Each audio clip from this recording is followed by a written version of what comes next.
മോദി തകർന്നു, അവസാന സൂചനയും പുറത്ത്. മോദിയുടെ വായിൽ നിന്ന് തന്നെയാണ് ഒരു തെരഞ്ഞെടുപ്പ് പ്രചാരണത്തിൽ തന്റെ തകർച്ചയുടെ സൂചനകൾ ഓരോന്നോരോന്നായി പുറത്തുവിട്ടത്. ഇതോടെ തിരശീല വീഴുന്നത് മോദി ഷാ കൂട്ടുകെട്ടിന് കൂടിയാണ് എന്ന് രാഷ്ട്രീയ വിദഗ്ധരും ചരിത്രകാരന്മാരും ഒന്നിച്ചു പറയുകയാണ്.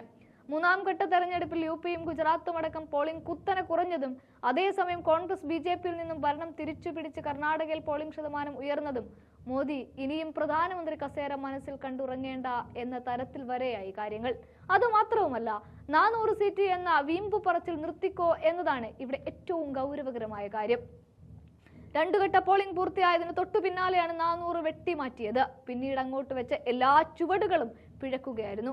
ഒടുക്കം രാഹുലുമായി ഏറ്റുമുട്ടിയപ്പോൾ ആ സത്യവും തുറന്നു പറഞ്ഞു.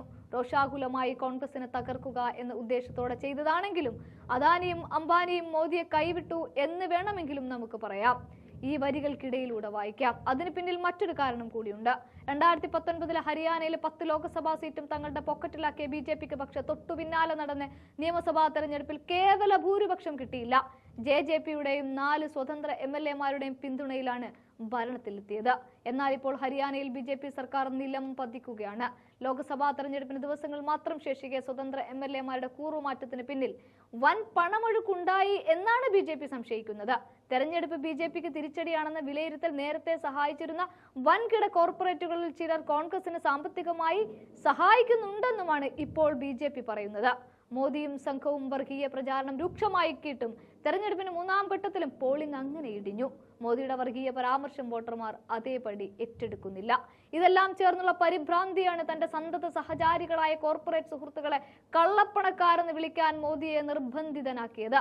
വളരെ ചുരുക്കത്തിൽ പറഞ്ഞാൽ 10 വർഷത്തെ ഭരണ തുടർച്ചയോടുള്ള വിരക്തി, 400 സീറ്റുകൾ എന്ന പ്രഖ്യാപനമുണ്ടാക്കിയ അമിത ആത്മവിശ്വാസം, ഏകപക്ഷീയമായ തെരഞ്ഞെടുപ്പാണെന്ന തോന്നൽ, ED റെയ്ഡ്, CBIയുടെ പരക്കം പാച്ചിൽ, EVM-ലെ വിശ്വാസക്കുറവ്, അയോധ്യ കാര്യമായി ബലം കാണാതെ പോയത്, ഇങ്ങനെ തുടങ്ങി മോദി തരംഗത്തിനപ്പുറത്ത് മോദി മങ്ങുന്ന കാഴ്ചയാണ് കാണാനാവുന്നത്.